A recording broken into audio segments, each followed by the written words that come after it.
ଅଷ୍ଟମ ଦିବସ। ସାହସୀ ବ୍ୟକ୍ତି ସାଧୁ ଇଗ୍ନାସିୟସ୍। ଲୟୋଲାର ସାଧୁ ଇଗ୍ନାସିୟସ୍ ଯେକୌଣସି ବିପଦର ସମ୍ମୁଖୀନ ହେବାକୁ ଭୟ କରୁନଥିଲେ। ଈଶ୍ୱରଙ୍କ ସେବା କରିବା ପାଇଁ ସେ ନିଜ ଆରାମଦାୟକ ଜୀବନ ଛାଡ଼ିଥିଲେ। ସେ ଏକ ଧାର୍ମିକ ସଂଘ ଯୀଶୁ ସମାଜ ପ୍ରତିଷ୍ଠା କରିଥିଲେ, ଯାହା ଚର୍ଚ୍ଚ ଏବଂ ସମଗ୍ର ବିଶ୍ୱରେ ଗଭୀର ପ୍ରଭାବ ପକାଇଥିଲା।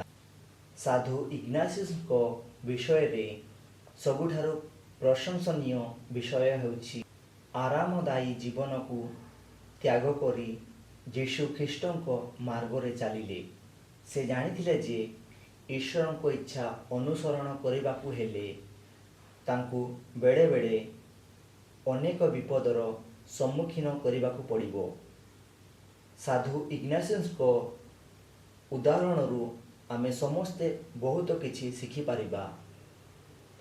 ନିଜ ଜୀବନରେ ଈଶ୍ୱରଙ୍କ ନିକଟତର ହେବା ପାଇଁ ଆମକୁ ବହୁତ ବିପଦର ସମ୍ମୁଖୀନ କରିବାକୁ ପଡ଼ିବ।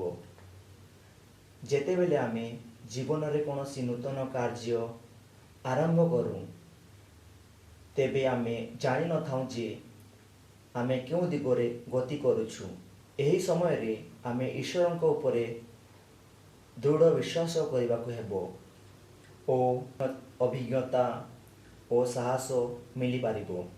ଆସନ୍ତୁ ସାଧୁ ଇଗ୍ନାସିୟସ୍ଙ୍କ ମଧ୍ୟସ୍ଥତାରେ ପ୍ରାର୍ଥନା କରିବା, ଯେପରି ଆମେ ଜୀବନରେ ବାଧା ଓ ବିଘ୍ନ ସହିତ ଈଶ୍ୱରଙ୍କ ପଥରେ ଚାଲିପାରିବା।